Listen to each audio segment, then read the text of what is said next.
Someone broke into Leah Davis's place last night. This is not my style. I don't know what your style is anymore. She lied to me. I don't know if it's this case, getting married to Casey, or fighting so hard to make a partner. Delilah, you don't know what I'm up against. Either Osborne or the Army is trying to cover their tracks. Sometimes a little situation can get way out of hand. Is Connolly? What the hell's going on here? All right, Delilah fans, this was the trailer for Season 1, Episode 5, entitled No Good Deed. Now, just a heads up, apparently the show is going on a break this upcoming week. Episode 5 will be coming on April 6th instead of March 30th. Honestly, I'm completely fine with that because this upcoming week, we got the Oval. Then we got the season finale, the season 2 finale is Sisters, and then Ruthless on Thursday. So then when we get to the first week of April, we'll have the Oval and Delilah. Wednesday will be basically a break for me, and then Thursday is Ruthless. I actually am glad that's the case because I know with Sisters, I'm going to have more than enough on my plate with the finale. So this upcoming week, there is no Delilah, but I decided since the trailer came out at the regular time, I might as well go ahead and throw this video up. So before moving forward in the video, make sure you take a moment to hit that thumbs up button, hit subscribe, click that bell notification icon, and select all. That way you don't miss out whenever I post new content to the channel, and follow me on social media. Links are in the description below. Now, just wanted to double check here because I was looking at the stats on the channel last night, and I do believe that we have jumped to around 32% subscriber watch time. So I don't think we're going to hit the 40% I was requesting from everyone by the end of the month.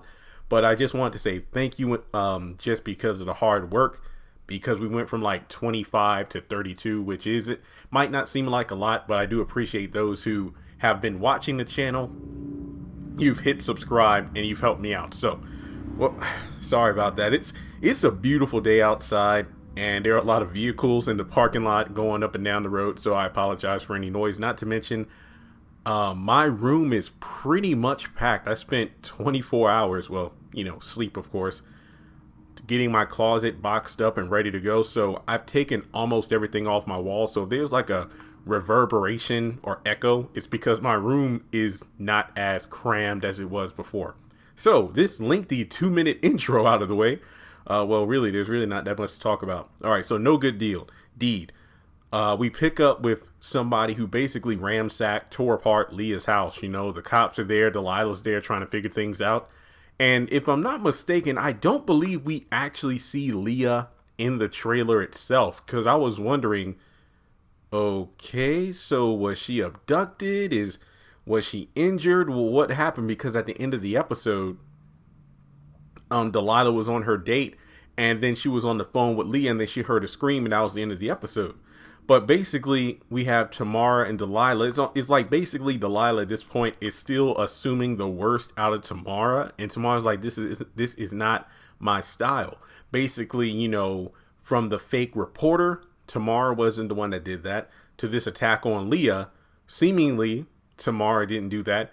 Based off what we've seen from Tamara so far, she definitely seems like a lawyer with ethics and morals, whereas the company she's working with doesn't really play by the same rules. It's like, look, we're going to quiet whoever or silence whoever it takes in order to make sure our money isn't impacted by, what's going on. So I think Delilah, at first, I remember when the show was first announced and the trailers and promos came out, it made it seem like Tamara was pretty much like Tony Childs from Girlfriends, bougie, uptight, thought she was better than everyone else, and she would do whatever it took to move up in the world. However, it seems that her and Delilah truly are alike in terms of their work ethics and morals, and it isn't just about Tamara making partner.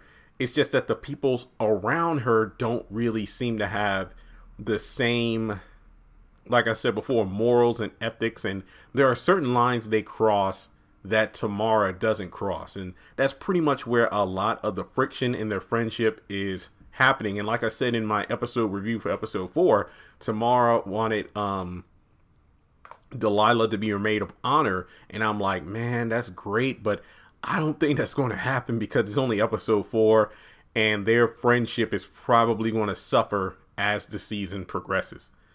Okay, so after that, I believe Delilah also says in the trailer Tamara lied.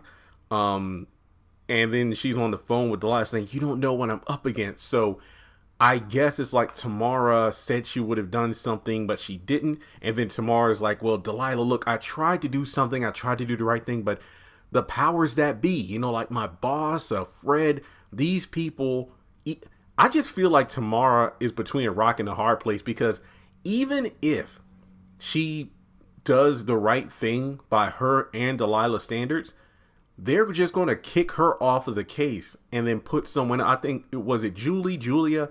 It was another attorney at that same firm that originally was going to take the case for Fred. So basically, I feel like if Tamara doesn't play ball, she's going to get the boot, at least on this case. Now, I don't know if she's going to get fired or not, like Leah, but she'll get removed from this case.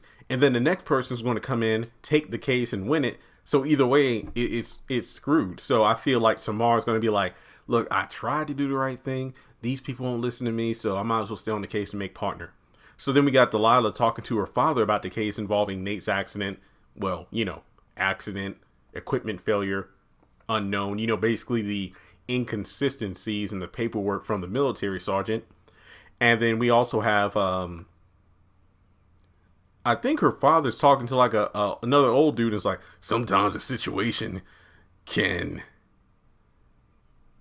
seriously get out of hand. So I wonder if he's doing follow-up work on what Delilah asked him about the paperwork about Nate.